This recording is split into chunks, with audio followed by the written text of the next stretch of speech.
आज होली का दिन है और सभी लोग होली के रंगों में सने हुए हैं। बच्चे एक दूसरे पर रंग लगा रहे हैं और रंग उड़ा भी रहे हैं और पिचकारी से एक दूसरे पर रंग भरकर पानी फेंक रहे हैं। कुल मिलाकर सभी बहुत खुश हैं। लेकिन दूसरी ओर टूनी अपने घर में झाड़ू और पोछा लगाने में लगी हुई है, क्योंकि उसकी सास कोकिला ने उससे पूरे घर की साफ सफाई करने को कहा है। अरे बहू, हाथ बड़े धीरे धीरे चलते हैं तेरे। अरे तेरे माँ बाप ने तुझे कुछ खिलाया पिलाया है भी या नहीं? पूरा काम अभी पड़ा हुआ है और तुझे पता नहीं कैसे हाथ चला रही है तू। टूनी रोते हुए कहती है, माँ जी, मैं सुबह से काम कर तो रही हूँ और बताओ क्या करूँ। बस बस, ये मगरमच्छ के आंसू मत बहा मेरे सामने और जल्दी ये काम करके पकौड़िया बना। उसके बाद मीठे में खीर और खाना भी बना लेना। चल चल जल्दी हाथ चला, अभी बहुत काम पड़ा है, मैं अभी आती हूँ। ऐसा कहकर कोकिला वहाँ से चली जाती है। लेकिन तभी उसका ससुर हाथ में भांग लिए हुए वहाँ आता है और कहता है, अरे बहू, ये ले भांग और जल्दी से इसका शरबत बना दे। मेरे सभी दोस्त बाहर इंतजार कर रहे हैं। बिना भांग के तो होली का क्या मजा आता है। ठीक है पापा जी, अभी बनाती हूँ। जैसे ही टूनी सिलबट्टे पर भांग पीसने लगती है, वैसे ही उसका देवर मिंकू रंग में सना हुआ उसके पास आता है और कहता है, अरे भाभी, आपने अभी तक पकौड़ियाँ नहीं बनाई क्या? मिंकू देवर जी, अभी बनाती हूँ, समय ही नहीं मिल पाया था। अभी बनाती हूँ। मिंकू उदास होकर वहाँ से चला जाता है और तभी उसकी सास आती है और कहती है, अरे बहू, मिंकू को क्या हुआ? वो क्यों ऐसे चला गया मुंह फुलाकर? माँ जी, वो पकौड़ियाँ लेने आए थे, लेकिन अभी तक पकौड़ियाँ बनी ही नहीं है, इसलिए वो वापस चले गए। अरे बहू, तू भी हाथ जल्दी जल्दी चलाना, कैसे काम कर रही है? इतनी देर में पूरे घर का काम हो जाता है। टूनी को अब अपने मायके की होली याद आने लगती है और वो रोने लगती है। मैं हमेशा कितना खेला करती थी, लेकिन यहाँ क्या है? यहाँ से तो सुबह से मैं कामों में लगी हुई हूँ, किसी ने मुझे हैप्पी होली भी विश नहीं किया। तभी उसका पति सोनू उसका उदास चेहरा देख लेता है और वो अपने माँ और बाप और भाई से जाकर कहता है, ये टूनी की पहली होली है और फिर भी वो बेचारी घर के कामों में लगी हुई है। माँ, हमें उसके लिए कुछ करना चाहिए ना। हाँ बेटा, तू सही कह रहा है। हम तो भूल ही गए कि ये बहू की पहली होली है और मैंने तो उस पे कुछ ज्यादा ही गुस्सा उतार दिया। चल बहू को हैप्पी होली विश करते हैं। फिर सभी हाथों में गुलाल और रंग लेकर टूनी के पास जाते हैं और सब उसको एक एक बारी में रंग लगाते हैं और उससे कहते हैं, हैप्पी होली बहू। मेरी तरफ से भी हैप्पी होली भाभी जी। टूनी को अब बहुत खुशी होती है कि उसके परिवार वालों ने कम से कम उसे हैप्पी होली तो विश की और फिर सब साथ मिलकर घर का काम खत्म करने में उसकी मदद करते हैं और फिर एक साथ सभी मिलकर होली भी खेलते हैं। ससुराल में बहू की ये पहली होली बहुत ही यादगार बन जाती है और टूनी को जितना दुख सुबह तक था, वो सारा दुख बहुत खुशी में बदल जाता है। ग्वालियर के जंगल में पीलू चिड़िया रहती थी। उसकी पढ़ाई इंजीनियरिंग में हुई थी। वो बहुत मेहनत और तेज दिमाग की चिड़िया थी। वो शहर में बहुत से बिजनेस को समझने के बाद खिलौने बेचने की दुकान खोलती है। पीलू बहुत वैरायटी के खिलौनों को बेचा करती थी। एक दिन गांव का प्रधान कड़क सेठ अपनी पत्नी बबली चिड़िया के साथ पीलू की दुकान में आता है। पीलू, हमने तुम्हारे खिलौने के बारे में बहुत सुने हैं। हमें कुछ इम्पोर्टेड खिलौने दिखाओ। हम कालू की दुकान में गए थे, लेकिन हमें वहाँ कुछ पसंद नहीं आया। 10 दिन बाद हमारे घर में हमारी पोती की बर्थडे पार्टी है। रिटर्न गिफ्ट के लिए 50 खिलौने चाहिए और हमारी पोती के लिए सबसे अच्छा खिलौना उसे गिफ्ट के लिए, चाहे महंगा हो या सस्ता, खिलौना बढ़िया होना चाहिए। आप मेरी दुकान में आए, ये मेरे लिए बहुत खुशी की बात है कड़क सर। बबली मैडम जी, मैं आपको खिलौने दिखाती हूँ। आप जो पसंद करोगे उसका ऑर्डर दे दीजिए, मैं आपको डिलीवर कर दूंगी। इसके बाद पीलू उन्हें बहुत से खिलौने दिखाती है। कड़क और बबली उससे बहुत खुश होते हैं और बड़ा सा ऑर्डर और एडवांस देकर वहाँ से चले जाते हैं। ये देखकर कालू जल उठता है। उसकी पीलू की दुकान के सामने ही खिलौने की दुकान थी। ये कल की लड़की पीलू की दुकान पर कड़क सेठ इतना बड़ा ऑर्डर करके गया है, इसके कारण मुझे बहुत बड़ा नुकसान हुआ है। इसकी दुकान बंद करवानी पड़ेगी। रात में कालू कुछ बदमाशों को पैसे देता है। ये लो पैसे और पीलू की दुकान को तोड़ फोड़ कर कचरे का ढेर बना दो। फिर वो बदमाश पीलू की दुकान को पूरी तरह से तोड़ फोड़ देते हैं। अगले दिन पीलू अपनी दुकान जाती है। ये क्या हो गया है? मैं तो बर्बाद हो गई, पूरी दुकान ही उजड़ गई है। कौन आया था मेरी दुकान को तहस नहस करने के लिए? मैंने किसी का क्या बिगाड़ा था?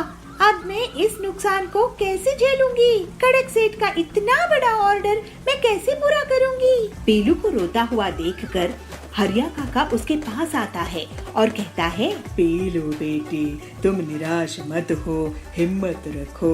अगर तुम अपनी मेहनत से अपने खिलौने की दुकान शुरू करके इतना अच्छा ऑर्डर ले सकती हो तो इस मुसीबत से भी बचकर निकल सकती हो। लेकिन काका, इस नुकसान के बाद मेरे पास इतने पैसे नहीं हैं जो मैं कड़क सेठ का ऑर्डर पूरा कर सकूं, और खिलौना बनाने की मशीन तो है नहीं कि खिलौने बना लूं। बेटी, मैं एक प्लास्टिक की फैक्ट्री का मालिक था, अब वो फैक्ट्री बंद पड़ी है। अगर तुम उस फैक्ट्री का इस्तेमाल खिलौना बनाने में कर सको तो। पीलू को हरिया अपनी फैक्ट्री लेकर जाता है। ये देखो बेटी, मैं पहले ये फैक्ट्री चलाता था, लेकिन मेरी उम्र होने की वजह से मैं काम करना बंद कर दिया हूँ। इन पुरानी मशीनों के साथ तुम कुछ कर लो। फिर 2 दिन की मेहनत के बाद पीलू उन मशीन के साथ खिलौना बनाने में कामयाब हो जाती है। वाह बेटी, तू बहुत ही होशियार है। आपका बहुत धन्यवाद काका। अब मेरे नुकसान की भरपाई हो चुकी है और अब मैं कड़क सेठ और बबली मैडम का ऑर्डर पूरा कर सकूंगी। लेकिन कालू फिर से उसे नुकसान पहुंचाने की सोचता है और वो उसकी फैक्ट्री में आग लगाने के लिए जाता है।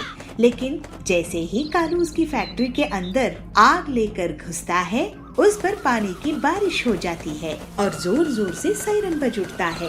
कालू, तुम मेरी फैक्ट्री में आग लगाने के लिए आए थे? तुम्हारी इतनी हिम्मत! तुमने ही मेरी दुकान को नुकसान पहुंचाए थे। कालू वहाँ से भागने की कोशिश करता है, लेकिन तभी कड़क सेठ के आदमी उसको पकड़कर पुलिस में दे देते हैं। कड़क सेठ अपनी पोती के खिलौने की सिक्योरिटी के लिए गार्ड्स लाए थे कि अब कोई फिर से मेरी दुकान में हमला करके खिलौनों को नुकसान न पहुंचा पाए। इस तरह से पीलू खिलौनों की मशीन के साथ अपना ऑर्डर पूरा करने में कामयाब होती है। पीलू खिलौनों की मशीन से खुद से खिलौने बनाने लगती है। पीलू का बहुत जल्द बहुत नाम हो जाता है और बहुत फायदा होता है। हरिया काका, आपका बहुत धन्यवाद। मैं अपने कारोबार में बहुत तरक्की कर रही हूँ। बेटी, ये तेरी मेहनत का नतीजा है। और फिर पीलू की एक बहुत बड़ी फैक्ट्री हो गई। पीलू अब हंसी खुशी रहने लगी।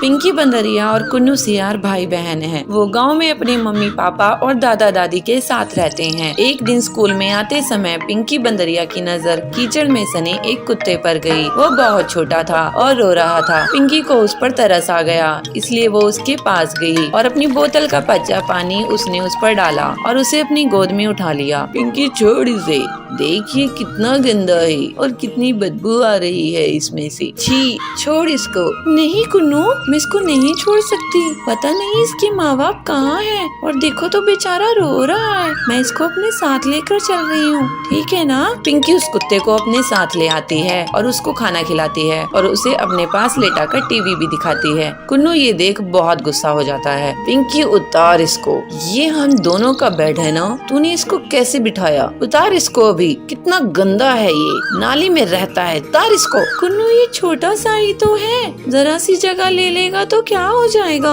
कुन्नू अब और गुस्सा हो जाता है और मन ही मन सोचता है, इस कुत्ते की वजह से मेरी बहन मुझे पराया कर रही है और मेरी चीजें भी छीन कर इसे दे रही है। इसका तो कुछ करना होगा, नहीं तो ये धीरे धीरे मुझसे सब कुछ छीन लेगा। पिंकी उस कुत्ते का नाम रॉकी रखती है। रॉकी के परिवार के बाकी लोग भी रॉकी से बहुत प्यार करने लगते हैं, पर कुन्नू अभी भी उसे घर से निकालने की तरकीबें सोचता रहता है। एक दिन वो रॉकी की पूंछ में पटाखे जलाने ही वाला था कि तभी वहाँ उसकी माँ चुनमुन नीलगाय आ गई। कुन्नू, ये तुम क्या कर रहे हो? उस बच्चे की पूंछ पर पटाखे क्यों जला रहे हो? कोई तुम्हारे साथ ऐसा करेगा तो कैसा लगेगा? छोड़ो उसको, लाओ मुझे दो। चुनमुन से डांट खाने के बाद भी कुन्नू नहीं सुधरता और फिर एक दिन रॉकी के खाने में मिर्ची डाल देता है। रॉकी वो दूध पीता उससे पहले ही उसके दादा टुन्नू शेर वहाँ पहुँच गए। कुन्नू, ये दूध लाल क्यों है? क्या मिलाया है इसमें? कुन्नू घबरा जाता है। सच सच बोलो कुन्नू।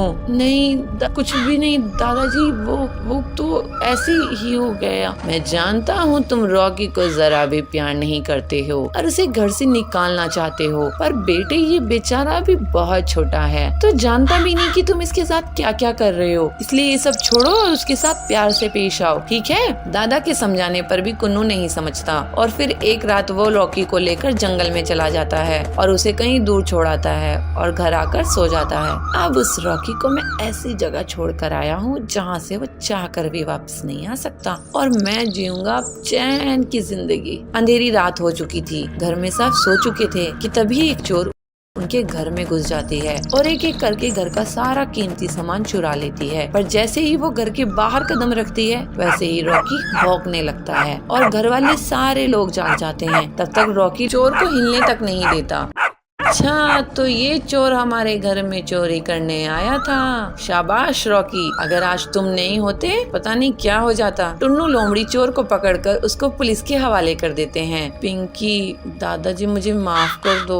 तू क्यों माफी मांग रहा है? तूने क्या किया? इसलिए क्योंकि मैं रॉकी को जंगल में छोड़ आया था, पर पता नहीं ये वापस कैसे आया। यही तो खासियत है मेरे दोस्त की। रॉकी मुझे माफ कर दे प्लीज।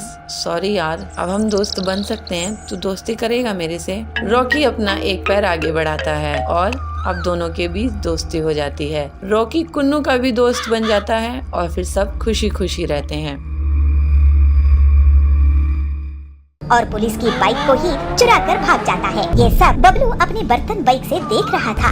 फिर वो तुरंत ही कालू कौवे का अपनी बर्तन बाइक से पीछा करने लगता है और उसे जोर से एक लात लगाता है। कालू की बाइक डगमगा जाती है और कालू जोर से गिर जाता है। सुंदरपुर नाम का एक राज्य था। उस राज्य में एक दिन एक मुसाफिर आता है जो साधु जैसे पहनावा पहना था। वह शहर के बाहर एक बरगद के पेड़ के नीचे ध्यान के लिए बैठ जाता है। कई दिनों तक वह साधु वहाँ पे बिना कुछ खाए पिए ध्यानस्थ होकर बैठा था। उस राज्य के लोगों को यह लगने लगा कि यह बाबा सच में कोई महान संत है, तो सारे उनके दर्शन के लिए आने लगे। जब यह खबर सुंदरपुर की राजा तक पहुँचती है तो वो खुद भी बाबा के दर्शन के लिए आ जाता है। जैसे जैसे समय बीतता गया तो राजा का वह संत पर विश्वास भी बढ़ने लगा। तो वह संत से राजा अपने छोटी बड़ी सारी समस्याएं, सारी बातें बांटने लगा और उनकी सलाह लेने लगा और उनके रहने के लिए एक अच्छा सा कुटीर भी बनाया और 2-3 सेवक को भी लगा दिया। राजा का कोई बेटा नहीं था, मगर राजा को एक बेटी थी और राजकुमारी बहुत सुंदर थी। राजकुमारी जैसी सुंदर आसपास की कोई राज्य में नहीं थी। सुंदरपुर की राजा ने अपनी बेटी की विवाह बहुत छोटी उम्र में ही बगल वाली राज्य की राजकुमार से निश्चय कर दिया था। महल के सारे लोगों को बात करते हुए सुनकर राजकुमारी भी वह संत से मिलने की इच्छा प्रकट करती है, मगर राजकुमारी को महल से बाहर जाने की इजाजत नहीं थी। मगर एक दिन राजकुमारी को मौका मिलता है और वो सबसे नजर बचाकर साधु को मिलने चली जाती है, मगर यह संत की भेष में ठगता वह कोई साधु नहीं था। जैसे ही वह राजकुमारी को देखता है तो वह मोह में पड़ जाता है और राजकुमारी से विवाह करने की आलोचना करता है। राजकुमारी केवल दिखने में सुंदर नहीं थी, बहुत होशियार भी थी। उसने वो साधु की आंखों में वो लालच देखी और उसे समझ में आ गया कि यह साधु कपटी है। जैसे ही मन में ये विचार आया, राजकुमारी वहाँ से भाग निकली, मगर साधु भी उसके पीछे पीछे उसको पकड़ने के लिए भागा, मगर वह पकड़ नहीं पाया। तो उसको बहुत गुस्सा आया। मुझसे बचकर कहाँ जाओगी? देखो तुम्हारा हश्र मैं क्या करता हूँ। अरे ये तो साधु नहीं है, ये तो कोई कपटी है, इससे तो बचकर मुझे महल पहुँचना ही है। राजकुमारी सोचती ही रही, मगर साधु ने अपने हाथ में जो त्रिशूल था उसको जोर से राजकुमारी की ओर फेंक देता है और राजकुमारी के पैर में वो लग जाता है। अरे मेरे पैर में ये लग गया, अब मैं कैसे भागूं? मगर राजकुमारी दर्द को सहन करने की शक्ति भी रखती थी, वह बहुत हिम्मतवर थी। तो उसने उस त्रिशूल को निकाल फेंका और जैसे तैसे करके महल पहुंच गई। अरे इसको तो किसी और को नजर नहीं आना चाहिए, इस घाव को मैं खुद मरहम पट्टी करूंगी। ऐसे कहते हुए अपनी घाव पे मरहम पट्टी करती है और घबराहट से राजकुमारी रोने लगती है। दूसरे दिन राजा साधु के पास पहुंचता है तो साधु सीधे मुंह बात भी नहीं करते। तो राजा दुखी होता है और पूछता है, क्या बात है गुरुजी, मुझसे कोई भूल हो गई? आप मुझसे बात क्यों नहीं कर रहे हैं? राजन, मैं जो कहूँगा वो शायद तुम्हें अच्छा नहीं लगेगा। कैसी बात कर रहे हैं गुरुजी, कहिए क्या बात है? तो फिर सुनो राजन, इस राज्य में एक बुरी आत्मा है। अगर उसका अंत नहीं किया गया तो वो सबको खत्म कर देगी। यह सुनकर राजा के मन में घबराहट पैदा हुई और वह कहा, बुरी आत्मा कौन है वो? उसे कैसे पकड़ा जाए?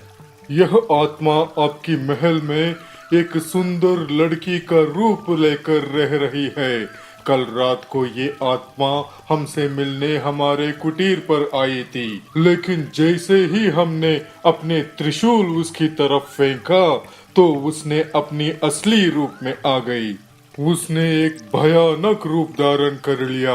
अगर मैं साधु नहीं होता तो वो मुझे भी खत्म कर लेती। मगर गुरुजी, ये तो बताइए कि मैं उसे पहचानूंगा कैसे? ऐसे कहते हुए राजा अपनी चिंता प्रकट करता है। तब ये कपटी सन्यासी कहता है, उसे ढूंढो, उसके पैर पे त्रिशूल का घाव है।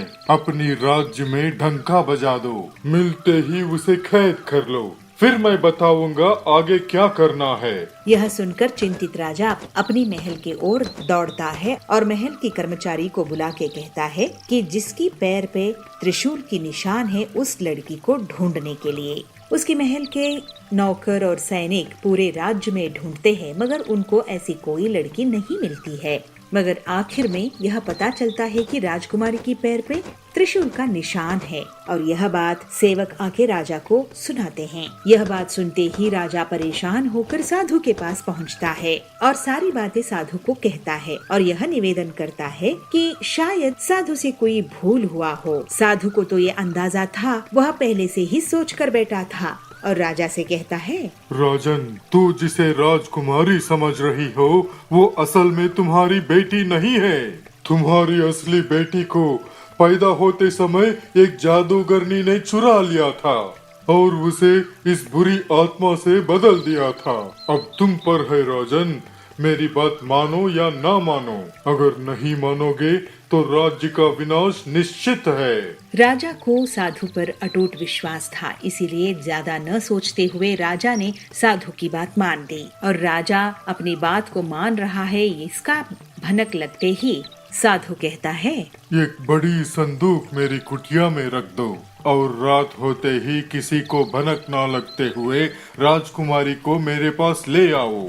राजा बिल्कुल वैसे ही करता है जैसे साधु ने कहा था और राजा और साधु दोनों मिलकर उस संदूक में राजकुमारी को डालकर उसको बंद कर देते हैं और रात को ही उस संदूक को नदी में बहा दिया। उसके बाद राजा महल चला गया और साधु अपने कुटीर। मगर साधु को अभी भी संतुष्टि नहीं मिली थी क्योंकि वह खुद राजकुमारी को सजा देना चाहता था। इसलिए कुटिया में पहुँचते ही अपने 2 शिष्यों को बुलाते हैं और कहते हैं कि उन्हें सपने में भगवान के दर्शन हुए और भगवान ने कहा है कि नदी में तैरते हुए संदूक एक उनको मिलेगी और उस संदूक में बहुत कीमती चीज है और इसलिए दोनों शिष्यों को कहता है कि वो तुरंत जाए और वो संदूक को ढूंढ के कुटीर में ले आए। गुरु की बात सुन के दोनों शिष्य नदी की ओर चल पड़ते हैं। अगले दिन पड़ोस की राज के राजकुमार नदी किनारे शिकार पर आए थे। अचानक राजकुमार की नजर नदी में तैरते हुए संदूक पर पड़ती है और वह सैनिकों को तुरंत वह संदूक बाहर निकालने की आदेश देते हैं। इतनी बड़ी संदूक को देख के राजकुमार को थोड़ा आश्चर्य तो हुआ मगर